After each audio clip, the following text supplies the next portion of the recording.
Hello दोस्तों, आज हम एक्सप्लोर करेंगे बाबा साहब डॉक्टर भीमराव अंबेडकर राजकीय पॉलिटेक्निक कॉलेज हैदरपुर औरैया। तो सबसे पहले हम इस कॉलेज का कैंपस को एक्सप्लोर करेंगे एंड सेकंड इस कॉलेज में अभी कौन कौन सी ब्रांच रनिंग है वो जानेंगे। और मोस्ट इम्पोर्टेंट, अगर आपको ये कॉलेज मिला है तो इसके एडमिशन के लिए आपको क्या क्या डॉक्यूमेंट कैरी करना है, हम डिटेल से चर्चा करेंगे। सो लेट्स को स्टार्ट करते हैं कैंपस से। सुबह की धूप, नई सी राह, सपनों की यही होती शुरुआत। हर दीवार एक कहानी कहे, हर कदम एक नई बात कहे। यहीं से शुरुआत, यहीं से उड़ान, चलते जाना, रुकना नहीं, हौसलों को झुकना नहीं। आज जो सीखेंगे हम यहाँ, कल वही बनेगी पहचान। यहीं से शुरुआत, यहीं से उड़ान, सपनों को मिलता नया आसमां। एक नई सुबह, एक नई शान, इस कैंपस में बसा है मेरा जहां। सफर खत्म हुआ पर यादें हैं साथ, यहीं से शुरुआत, यहीं से शुरुआत।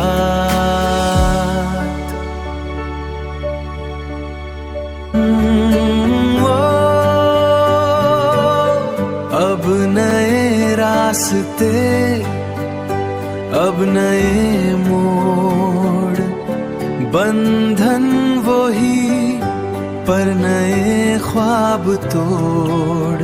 सफर जारी है, बस यादें हैं साथ। यारी भी यही, मेहनत भी यही, कल की उम्मीदें बसती है यहीं। हर पल याद बन जाएगा, ये सफर दिल में रह जाएगा। यहीं से शुरुआत, शुरुआत। बातें वही पर सफर नया, खुले आसमां में उड़ चला।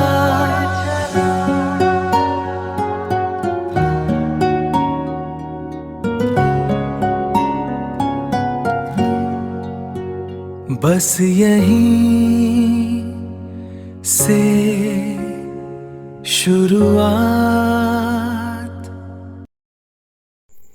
तो गाइस, बाबा साहब doctor Bhimrao Ambedkar polytechnic college ये एक गवर्नमेंट कॉलेज है। इसमें अभी 3 ब्रांच रनिंग है: mechanical engineering production, electrical engineering, electronic engineering. तो गाइस, अब बात करते हैं आपको एडमिशन के लिए कौन कौन से डॉक्यूमेंट कैरी करने हैं।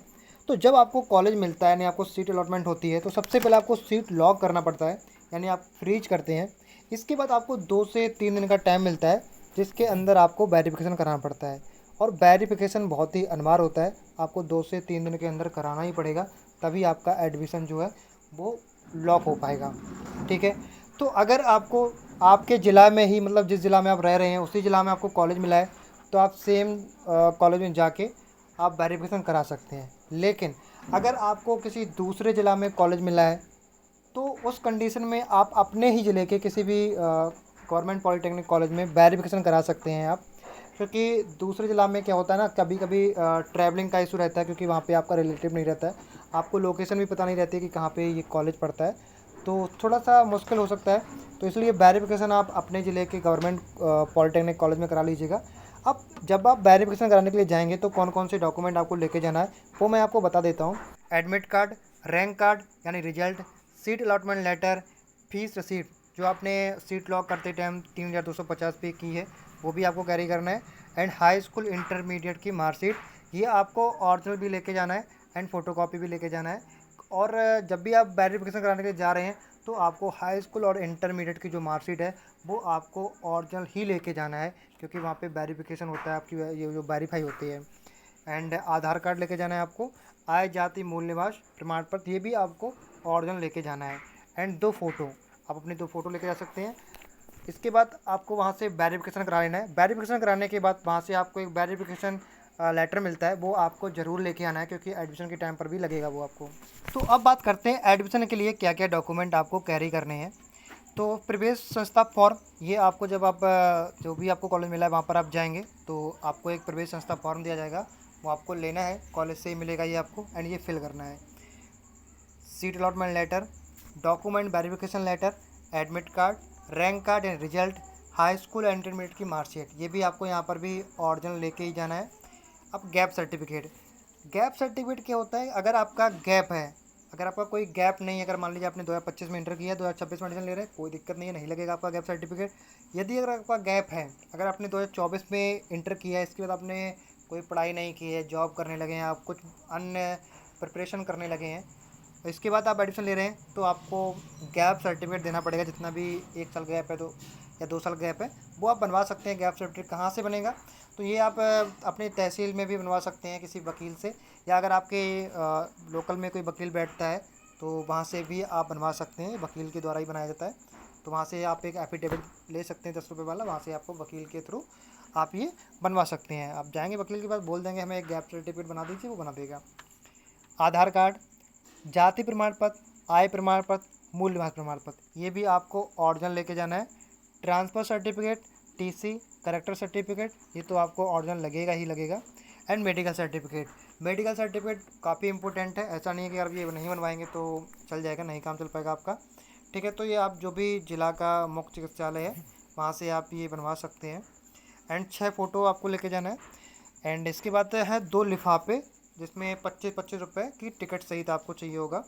तो अगर आपको ये बाबा साहब डॉक्टर भीमराव वाला ही कॉलेज मिला है जो कि हैदरपुर औरैया में है, तो इसमें आपको 2 लिफाफे चाहिए होंगे। एंड प्रत्येक लिफाफा पे 25-25 रुपये की टिकट चाहिए होगी। जो टिकट होती है 25 रुपये की, कहाँ से मिलेंगी, ये आपको मिलेंगी पोस्ट ऑफिस से, ठीक है। अगर आपको ये कॉलेज मिलता है तो आप अपने पहले से ही आप ये डॉक्यूमेंट लेके आ सकते हैं, तो आपको ज़्यादा परेशानी होने की नीड नहीं पड़ेगी।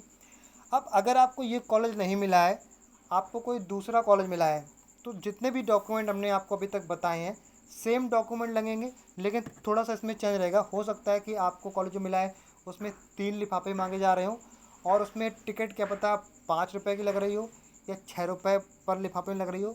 तो ये एक बार आप जो भी आपको कॉलेज मिला है कंफर्म कर लीजिएगा। पर ये जो कॉलेज है डॉक्टर बाबा साहब अम्बेडकर वाला, तो यहाँ पे आपको 2 लिफाफे में 25-25 रुपये की पर लिफाफे में टिकट सहित आपको चाहिए होगा, ठीक है। तो ये आपको लेके आना है। एंड मोस्ट इम्पोर्टेंट, जब भी आप कॉलेज में एडमिशन लिए जाते हैं तो आपको फ़ीस भी लेके जाना है, क्योंकि सबसे पहले आपका फ़ीस सबमिट होगा, इसके बाद ही आपका डॉक्यूमेंट जो है वो जमा होंगे। तो आपने काउंसलिंग के टाइम पे जब आपको सीट अलॉट हुआ होगा, सीट आपने जब बुक किया होगा, तब आपने 3,250 रुपये पे किया होगा। इसके बाद आपको 7,370 रुपये और जमा करने होंगे, तो वो आपको लेके आने हैं। अब अगर आपको ये कॉलेज मिलता है डॉक्टर बाबा साहब भीमराव अम्बेडकर वाला, तो इसमें आपको यूपीआई का भी ऑप्शन मिल जाता है, आप पेमेंट लेके आ सकते हैं, यहाँ पे ईजिली यूपीआई कर सकते हैं। इसके बाद आपका जो यूपीआई का जो यूटीआर वगैरह होता है वो लिख लेते हैं वो लोग। एंड आपका जो डॉक्यूमेंट है फ़ाइल भी देते हैं यहाँ पे, फ़ाइल आपको लेके नहीं आना है, बट हाँ अगर आप लेके आते हैं बेस्ट रहेगा, क्योंकि सारे डॉक्यूमेंट जो हमने बताए हैं वो आपको एक गत्ते वाली फ़ाइल में लगा के लेके आना, तो आपके लिए ईजी रहेगा। तो यहाँ पे क्या होता है कि यूपीआई के थ्रू आप पेमेंट जो भी फ़ीस आपकी है वो आप पे कर सकते हैं, बैंक का चक्कर लगाना नहीं पड़ता है, और इसके बाद आपको आपका एडमिशन हो जाता है। लेकिन यहीं अगर आपको दूसरा कॉलेज मिला है तो हो सकता है फ़ीस का थोड़ा सा तरीका अलग हो, वहाँ पे आपको हो सकता है एक चालान दिया जाए, वो चालान में भर के आपको किसी बैंक में सबमिट करना पड़े। तो ये आप वहाँ पे पता कर सकते हैं जो भी आपको कॉलेज मिला है। बेसिकली मतलब यूपीआई किसी किसी कॉलेज में यूपीआई से रहता है, या आप डीडी बनवा सकते हैं, उस रूप में फ़ीस जमा कर सकते हैं, या फिर आपको एक चालान दिया जाता है, चालान को फिल करके आप किसी भी बैंक में जो भी मतलब बताते हैं कॉलेज वाले, उस बैंक में जाके आप सबमिट कर सकते हैं। तो फ़ीस आपको लेके आना है, ऐसा नहीं कि आपने 3,250 रुपये जमा कर दिए फिर आपका फ़ीस नहीं जमा होगा। तो जो भी आपका अमाउंट बचा हुआ है, अगर आपने 3,250 रुपये पे कर दिए तो आपको 7,370 रुपये लेके आना है, जो कि आपको पे करना रहेगा। पे करने के बाद आपका ये जो भी डॉक्यूमेंट आए हैं वो फाइल के साथ में सबमिट कर देना है। और जितने भी डॉक्यूमेंट ये हमने आपको बताए हैं, बेस रिसिप्ट जो भी आपका पेमेंट आपने काटा है, चाहे वो 7,370 हो, 3,250 हो, सारे डॉक्यूमेंट आपको कैरी करने हैं, क्योंकि यही डॉक्यूमेंट आपके स्कॉलरशिप में भी लगेंगे। इसलिए पर डॉक्यूमेंट का आप कम से कम 3 या 4 फ़ोटो कॉपी निकलवा लीजिएगा और 2 से 3 सेट आप अभी रेडी कर लीजिएगा, तो स्कॉलरशिप में दिक्कत नहीं होगी। क्योंकि मैंने भी पॉलिटेक्निक किया है, ये दिक्कत आती है हर स्टूडेंट को, क्योंकि स्टूडेंट को इतना ज़्यादा नॉलेज नहीं होता है। उसको लगता है कि ठीक है हमारा एडमिशन हो गया है तो अब इसका डॉक्यूमेंट का कोई भी काम नहीं रहेगा। तो जितने भी डॉक्यूमेंट रहेंगे आपका, चाहे वो फीस वाला हो, चाहे आपका जो कोई भी वेरिफिकेशन लेटर मिला हो, या भी आपका एडमिट कार्ड, रैंक कार्ड जो भी है, वो आपको सारे डॉक्यूमेंट कैरी करने हैं। तो अगर आपको कोई दूसरा कॉलेज मिलता है तो फ़ीस का आप देख सकते हैं कि वहाँ पे किस तरीके से फ़ीस जमा हो रही है। और दूसरा आपका लिफाफा पे रहेगा, तो 2 या 3 लिफाफा आप लेके जा सकते हैं, कोई दिक्कत नहीं है, पर टिकट का आप कंफर्म कर लीजिएगा। बाकी अगर आपको कोई भी डाउट है तो हमें कमेंट करके आप बता सकते हैं।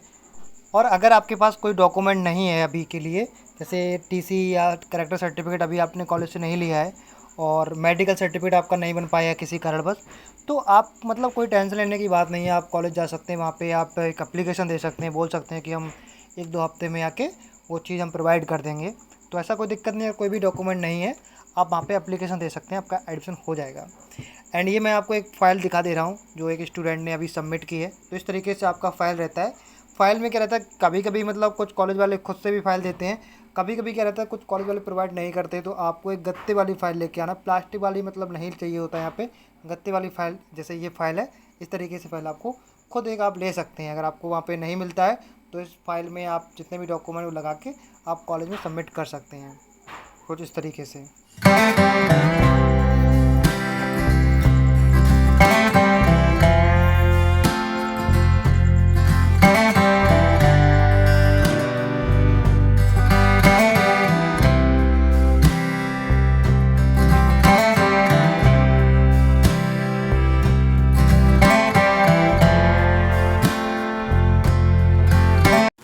तो गाइस अब बात करते हैं हॉस्टल के बारे में। तो अभी इस कॉलेज में ओनली गर्ल्स हॉस्टल ही बना हुआ है, बॉयज़ हॉस्टल नहीं है। बॉयज़ हॉस्टल का वर्क स्टार्ट होने वाला है। मैंने स्टाफ से बात की थी तो उन्होंने बताया था कि गर्ल्स हॉस्टल शायद एक बार ही चालू हुआ था, बट इतना किसी ने इनरोल नहीं किया था, मतलब अप्लाई नहीं किया था हॉस्टल के लिए, तो इसके बाद बंद हो गया था। बाकी अगर आप इस कॉलेज में आते हैं तो एक बार आप स्टाफ से, कॉलेज से संपर्क कर सकते हैं हॉस्टल के बारे में और भी जानकारी ले सकते हैं। फ़िलहाल के लिए अभी तो मैंने बात किया था तो अभी चालू नहीं है। और गाइस ये जो आपका कॉलेज है वो औरिया के एक गांव हैदरपुर में है। आप देख सकते हैं गांव के पास में ही आपका कॉलेज है और कुछ बाहर का इस तरीके का व्यू है।